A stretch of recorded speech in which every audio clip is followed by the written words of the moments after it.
Bu nə hekayəsidir yazıb axı. Bilinmir hadisələr harda baş verib. Bilinmir hansı zamanda baş verib. Heç bilinmir kim kimədir. Yox, bundan hekayə çıxmaz.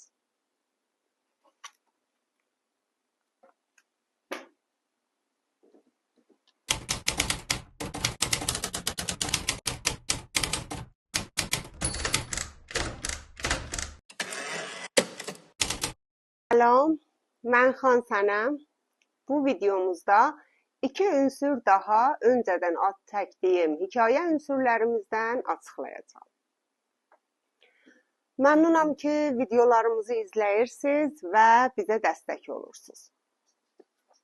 Bundan əvvəlki videomuzda hekayənin ünsürlərini ad çəkib, onlardan ikisini, yəni məzmun və şəxsiyyəti açıqladıq və onlar haqqında danışdıq.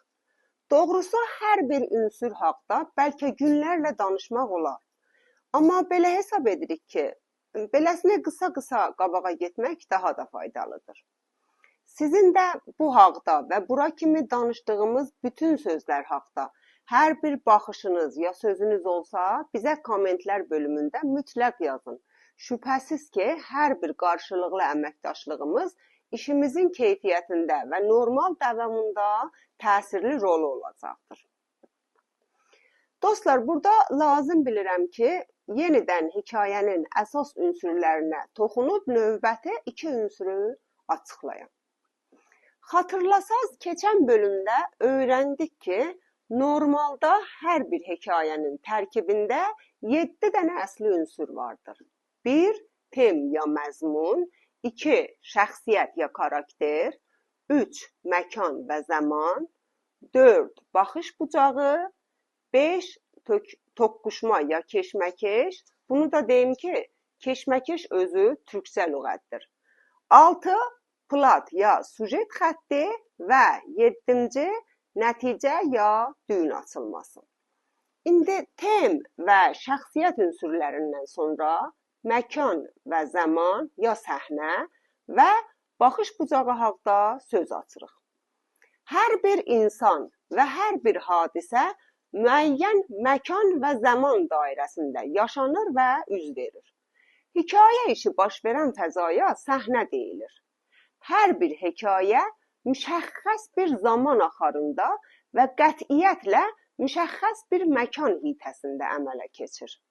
Ola bilsin, bu hekayənin adamları və hadisələri 1000 il qabaq, 2 il qabaq, ya keçən aya, hal-hazirə və ya 1000 il sonra, 2 il sonra və ya gələn aya aid olsun. Yəni, keçmişə ya gələcəyə aid olsun.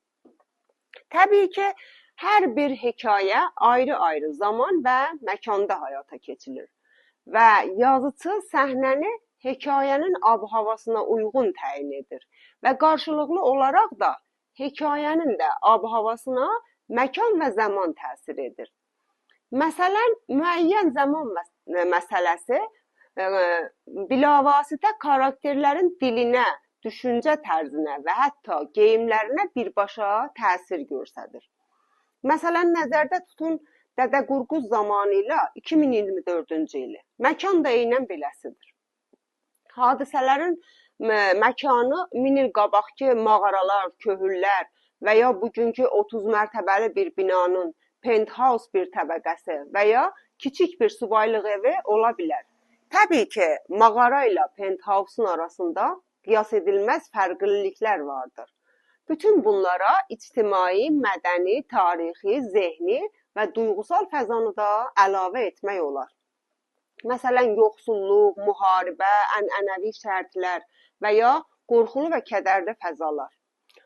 Bunu da xatırladım ki, yazıcı öz hekayəsinin əməllərini həyata keçirmək üçün tanıdığı və yaşadığı bir məkanı seçərsə, daha çox uğur qazanmaq şansı olacaqdır. Hekayə detallardan, yəni cüz'iyyatdan ibarətdir.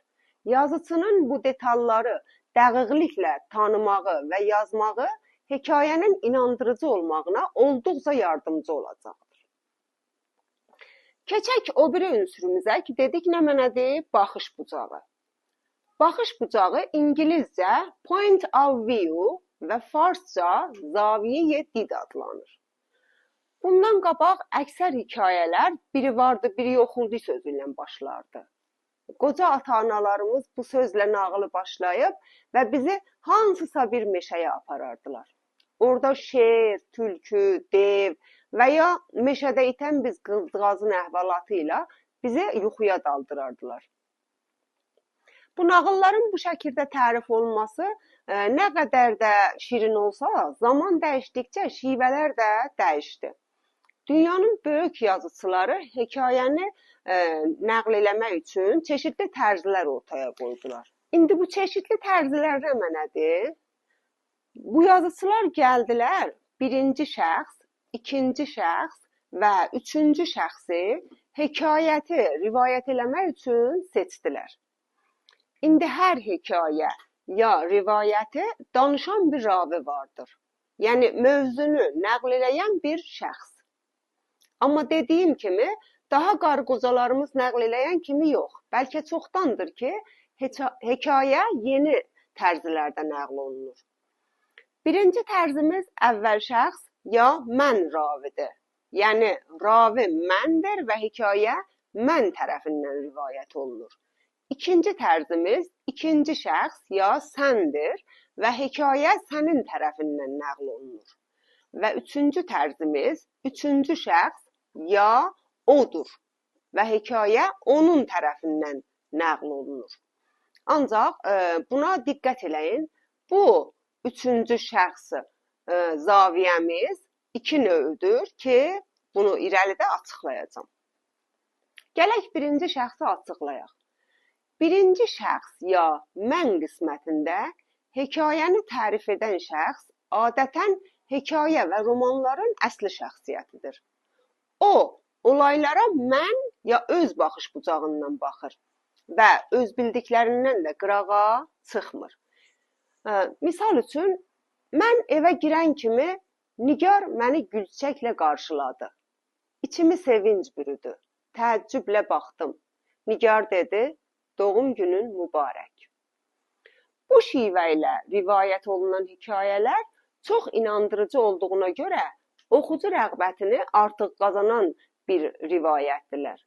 Bu şivədə oxucu özünü yazıcı və ya əsli şəxsiyyətlə yaxın münasibətdə görür və özünü hekayənin mərkəzində hiss edir. Dünyanın bir çox güclü yazarları da öz hekayələrini rivayət eləmək üçün bu şivəni seçiblər. Dünyanın şahəsərlərindən biri kimi tanınan Əli və Nino romanı Qurban Səidin birinci şəxs baxışı ilə qələmə alınmışdır. Habelə Fransanın adlı yazıçısı Louis Ferdinand Selin Gecənin sonuna yolculuq kitabını bu şivə ilə yazmışdır. Gələk ikinci şəxs ya sən raviyə. Bu şivə ilə yazılan əsərlər çox nadirdirlər. Burada yazıcı hekayə gedişatında oxucunu bir cür iştirak etdirir və oxucunu bir yaxın şəxsiyyət kimi hekayənin mərkəzinə sövqü verir. Misal üçün, belə yazılır. Sən çayın axarına baxdın, sahildə səssizlik idi. Paltarlarını soyunub özünü çayın lamaxan yerinə atdın. Üzdükcə sərinlədin. Nasir Mənzurinin təlif etdiyi Qaraçıxa adında qısa romanı ikinci şəxs baxışı ilə yazılmışdı. Ya qoyun bundan bir misal oxuyum. Qatar Miyana dayanağından gün batana sarı yavaş-yavaş yola düşcəyin, sən pəncərə dalına gəldin. Göz qənşərindəki otop işığına baxdın. Şəhərin çıraqları bənək-bənək çırıldayırdı. Ya başqa bir kitab istəsəm ad aparam. Həmid Reza Sədrin Qeytəriyyədən Orange County-yə kitabıdır ki, ondan da neçə xətt oxuyuram. از درد به خود می پیچی و تا مرز کشیدن نعره پیش می روی اما دندانهایت را روی هم فشار می دهی و می گویی خوب می شوم. Keçirik üçüncü şəxs raviyə ki, dedik iki növüdür. Üçüncü şəxs məhdud, yəni o və üçüncü şəxs naməhdud. Üçüncü şəxs məhdudda rivayət edən şəxs yazıcı özüdür. Amma o hər nəyi bilən şəxs kimi hekayəni rivayət etmir. O, şəxsiyyətlər arasından özəl bir şəxsiyyəti seçərək onun tərqi ilə hekayəni şərh edir. Hərdən həmin şəxsiyyətin zehninin içindən və gahdan da onun çiyinlərinin üzərindən çevrəyə baxır. Misal üçün, ravi belə deyir: Leyla fikrə dalmışdı, nədənsə nigaran idi.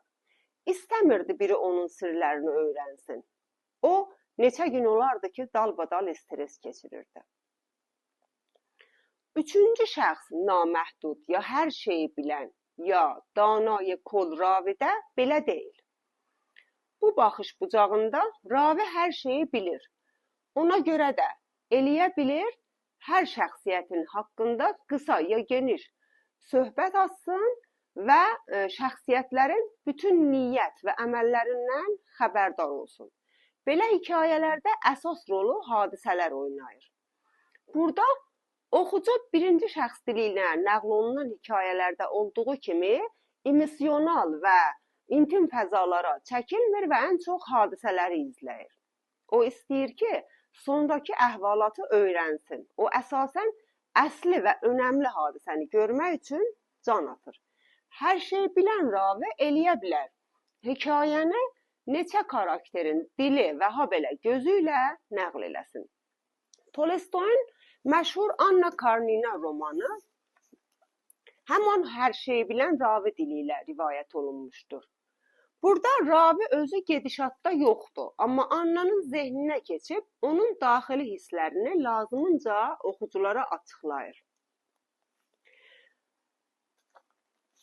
Dostlar, əziz izləyicilər, bu dəfəlik bu qədər. Ümid edirəm ki, bu iki ünsürü də öyrəndik. Təbii ki, ardıcıl olaraq təkrar bunları izləmək və dinləmək lazımdır. Lütfən bizi subscribe edib və dostlarınıza tanıtdırın. Özəlliklə yazmağa marağı olan dostlarınıza. Gələn görüşümüzə qədər sağlıqla qalın.